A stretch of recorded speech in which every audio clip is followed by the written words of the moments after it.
साक्षी राय और आप देख रहे हैं खरी बात। कैसे कैसे लोग होते हैं जिन्हें ना तो रिश्तों की कद्र होती है और ना ही उनका प्रेम सच्चा होता है। ऐसा ही कर दिखाया है मऊरानीपुर थाना क्षेत्र के एक कलयुगी पिता ने अपनी बेटी की ही निर्मम हत्या करके। जी हां, आप शायद सही समझ रहे हैं, मामला वही है। झांसी जिले के मऊरानीपुर थाना अंतर्गत ग्राम धौर्रा में कल हुई 13 वर्षीय माया नाम की बच्ची की हत्या का। खरी बात न्यूज की पहली ही खबर में मृतका के पिता द्वारा बताई गई कहानी को जिस तरह से संदेहास्पद बताया गया था, वह संदेश सही साबित हुआ, जिसमें मृतका 13 वर्षीय बिटिया माया के पिता ने एक कहानी बनाते हुए कहा था कि वह अपनी पुत्री के साथ खेत पर कपड़े धोने गया था। तभी उसके साथ लेन देन की रंजिश रखने वाले बिजरवाड़ा के 5 मुस्लिमों और गांव के 2 लोगों ने उसे घेर लिया।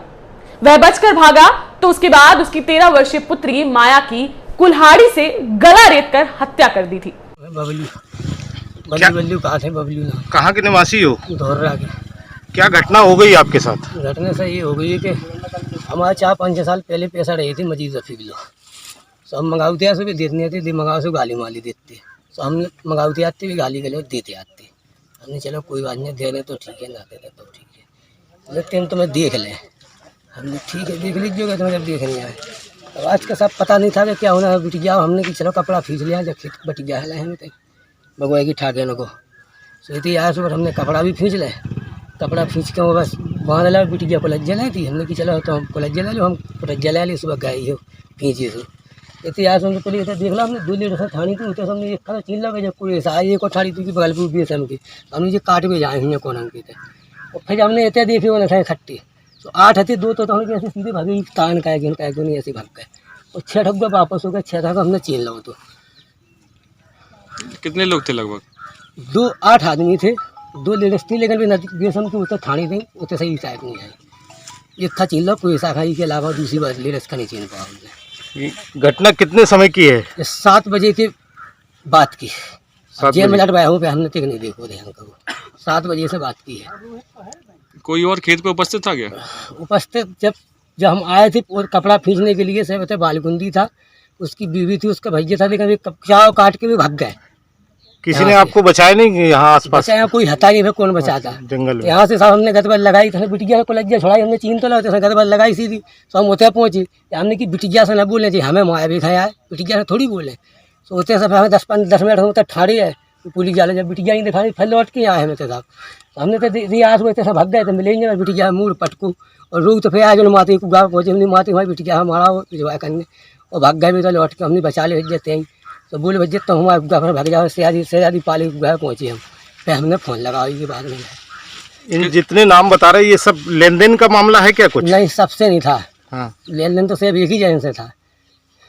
किससे था? मजीद सलीम बाजी भाई हो, तो मजीद सलीम रफी। किस गांव के थे ये लोग? बिजू आएगी।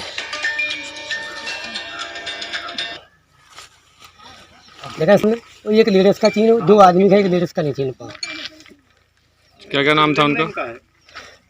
आपका बताया कि एक का सलीम था नाम, एक का मजीद, एक का रफीक, एक का फूल खां। पूरी जानकारी दे रहे हैं हम आपको। ठीक है। जिम और दूसरे थे धर्मपाल ठाकुर बांधा हुआ है, रामजीत ठाकुर बांधा हुआ है।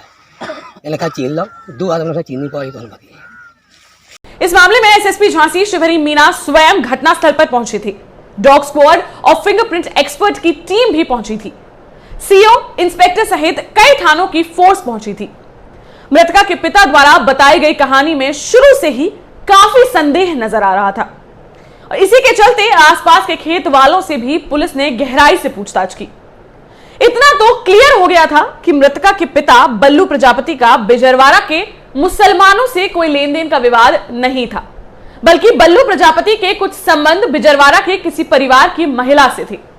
वह अब बल्लू से दूर होना चाह रही थी, पर बल्लू नहीं मान रहा था। इसी के चलते पिछले साल उसकी पिटाई भी की गई थी और उसे मरणासन हालत में खेत में फेंक दिया गया था। इतनी गंभीर पिटाई के बावजूद बल्लू प्रजापति ने कोई रिपोर्ट पिटाई करने वालों के खिलाफ नहीं लिखाई थी। शायद तभी से उसके मन में उन लोगों को किसी गंभीर मामले में फंसाने का ख्याल चल रहा था, जिसका ताना बाना बुनने में उसे लगभग 1 साल लगा और उसने इतनी निर्मम सोच बनाई कि अपनी ही छोटी सी इकलौती बेटी की हत्या करने और उसमें विरोधियों को फंसाने का कुचक्र रच डाला। बीते रोज घटना के बाद ही पुलिस ने जहां नामजद आरोपियों का पता लगाया तो ज्यादातर लोग अपने ही घरों में मिले। कहीं भी पुलिस को ऐसा महसूस नहीं हुआ कि हत्या करने के बाद यह लोग अपने घरों में पहुंच गए हों।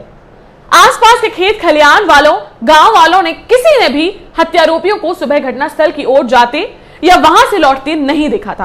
किसी भी रंजिश में किसी 13 वर्ष की लड़की की हत्या, वह भी 8-10 लोगों द्वारा किया जाना भी पुलिस के गले नहीं उतर रहा था। ऐसे में पुलिस का शक मृतका के पिता बल्लू प्रजापति की ओर गहराता चला गया। यही कारण था कि घटना के बाद से ही पुलिस ने बल्लू प्रजापति को अपनी हिरासत में ले लिया। बेटी के अंतिम संस्कार हेतु पुलिस खुद उसे लेकर मौके पर गई और अंतिम संस्कार के बाद वापस थाने ले आई, जहां उससे लगातार पूछताछ की गई। पुलिस द्वारा थोड़ी सख्ती करने और बार बार सवाल पूछने से बल्लू प्रजापति ज्यादा देर तक टिक नहीं सका और उसने सच्चाई उगल दी। बताते हैं कि बल्लू प्रजापति ने यह स्वीकार किया है कि वह अपने विरोधियों से अपनी पिटाई का बदला लेना चाहता था। गांव के चंद्रपाल सिंह के पुत्रों रामजी और धर्मपाल से भी उसकी रंजिश चली आ रही थी, इसलिए वह उन्हें भी फंसाना चाहता था। इसी कारण से उसने सुबह से ही अपनी पुत्री को साथ ले जाकर और धोखे से उसके गले में कुल्हाड़ी मारकर उसकी हत्या कर दी। साथ ही उसके कुछ कपड़े भी उतारकर उसे अर्धनग्न अवस्था में इसलिए छोड़ दिया जिससे पुलिस का शक उसके विरोधियों पर दुष्कर्म करने और हत्या करने पर चला जाए। हत्या करने के बाद वह कुछ खेत दूर जाकर छुप गया और थोड़ी देर बाद ही वहीं से अपने घर के लोगों को फोन करके कहा कि कुछ लोगों ने उसकी बेटी की हत्या कर दी है, जल्दी आ जाओ। मौरानीपुर पुलिस ने अपनी पुत्री की हत्या में शामिल कलयुगी पिता बल्लू प्रजापति पुत्र मुन्ना प्रजापति को हिरासत में लेकर उसे जेल भेजने की कार्रवाई शुरू कर दी है। कल मौरानीपुर में एक युवक के द्वारा अपनी बच्ची की हत्या कुछ लोगों के द्वारा कारित किए जाने की सूचना पुलिस को दी। पुलिस तत्काल घटनास्थल पर पहुंची, एविडेंस कलेक्शन शुरू किया, जिसमें डॉग स्क्वाड, फॉरेंसिक टीम, अन्य तथ्यों को जांचा पड़ताला गया। इसी दौरान जो शक की सुई थी वो स्वयं पिता के ऊपर घूमी, क्योंकि बहुत सारे एविडेंस ऐसे थे जो क्रिएट किए जाने जा रहे थे। पीएम करवाया गया। पीएम के बाद में आज जब पिता से पूछताछ करी तो उसने अपना जुर्म कबूला। उसने बताया कि वो एक युवती के साथ प्रेम प्रसंग में पिछले 10 साल से एंगेज था। अब वो युवती उस प्रसंग को पटाक्षेप करना चाह रही थी, साथ ही साथ उनके बीच में झगड़ा भी हो रहा था, पैसे के लेन देन का विवाद भी था, अन्य कुछ विवाद थे। उन सब विवादों का पटाक्षेप करने के लिए उसने अपनी बच्ची की स्वयं हत्या कर दी। हत्या करने के बाद में उसने हल्ला ये किया कि जो दूसरे गांव के युवक युवतियां हैं वो उसको मारने के लिए आए थे, उस दौरान बच्ची की हत्या कर दी है। एविडेंस कलेक्शन के तहत उसने जो आला कत्ल है वो बरामद करवा दिया है। तो पुलिस ने 24 घंटे के अंदर जो बच्ची की हत्या की घटना थी उसका सफल अनावरण झांसी पुलिस ने कर दिया है। इस घटना ने एक बार फिर जहां इस कलयुग में बाप बेटी और सगे संबंधियों के रिश्तों में प्रेम और अपनेपन पर संदेह पैदा कर दिया है, वहीं यह भी अब लोगों की समझ में नहीं आ रहा है कि लोग किसी को भी झूठे मामले में फंसाने के लिए किस हद तक जा सकते हैं। फिलहाल इस खबर में बस इतना ही। इस खबर से जुड़े सारे बड़े अपडेट्स और अन्य सारी बड़ी खबरों के लिए बने रहिए हमारे साथ। चैनल को सब्सक्राइब करना और बेल आइकॉन को दबाना बिल्कुल ना भूलें ताकि हमारी हर वीडियो हो आपके सामने। देखते रहिए खरी बात साक्षी राय के साथ। नमस्कार।